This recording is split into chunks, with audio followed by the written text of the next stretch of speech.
ဟုတ်ပြီဒါဆိုရင်အခုတို့ဆက်သွားမယ်ဥပမာအားဖြင့်စပြပြီ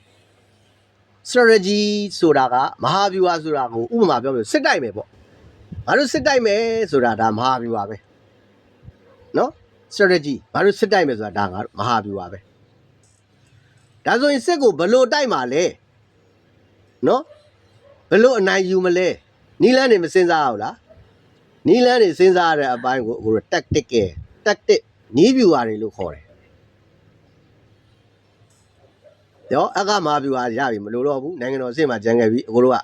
တက်ဆိုင်ရာစက်တာတစ်ခုချင်းစီလိုက်စဉ်းစားတာဒါကစစ်တိုက်တာတဲ့ပတ်သက်ပြီးစစဉ်းစားတာမဟုတ်စီရေးစီရနဲ့စစဉ်းစားတော့မဟာဗျူဟာသည်စစ်တိုက်မယ်ဆိုတဲ့မဟာဗျူဟာဆိုရင်နီးဗျူဟာထက်စဉ်းစားဘလို့တိုက်မယ်ဘလို့နိုင်ယူကြမလဲဒါကိုနီးဗျူဟာတွေစဉ်းစားတယ်အပိုင်းဟောနောက်တော့ကတခြားသောကဏ္ဍလေးကိုတစ်ချက်ကြည့်မယ်အင်းလေးကန်တန်ရှင်းဆိုပါစို့မဟာဗျူဟာသည်အင်းလေးကန်တန်ရှင်းဖို့ဆိုတဲ့မဟာဗျူဟာချမယ်ဆိုလို့ရှိရင် tactic နီးလန်းနေအင်းလေးကန်တန်ရှင်းဖို့ဆိုတော့အဲ့ဒီကျေးလက်မှာရှိတဲ့လူငယ်တွေကိုဘယ်လိုစည်းရုံးမှာလဲကျေးလက်လူငယ်တွေကပဲတန်ရှင်းလောက်ရမှာဆိုတော့အဲ့ဒီလူငယ်တွေကိုဘယ်လိုစည်းရုံးမှာလဲဘယ်လိုပုံစံနဲ့တန်ရှင်းလောက်မှာလဲ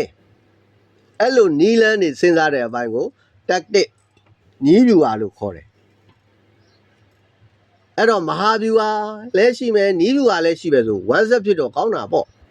မဟာဗျူဟာမရေးဘဲနဲ့နီးဗျူဟာတစ်ခုတည်းနဲ့ဆိုအဆင်ပြေပါမလားဘလို့မှမဖြစ်နိုင်ဘူးနီးဗျူဟာမရှိဘဲနဲ့မဟာဗျူဟာတစ်ခုတည်းနဲ့ဆိုလေအဆင်မပြေနိုင်ဘူးနော်အဲ့တော့စီလီကန်လေးနဲ့စနစ်တကျရေးမယ်ဆိုလို့ရှိရင်တော့မဟာဗျူဟာနီးဗျူဟာနှစ်ခုလုံးရေးရတယ်အဲ့တော့အကမဟာဗျူဟာကိုခြံထားလိုက်ပါမဟာဗျူဟာဆိုတာဘာလဲဖြစ်ခြင်းတဲ့ဆန္ဒဘာဖြစ်ခြင်းတာလဲစစ်တိုက်မယ်အဲ့ဒီဖြစ်ခြင်းတဲ့ဆန္ဒကိုဘလို့နီးနဲ့လုံးမှာလဲဘလို့တိုက်မှာလဲဘလို့နိုင်ယူမှာလဲဆိုတာကိုစဉ်းစားတာကိုနီးဗျူဟာ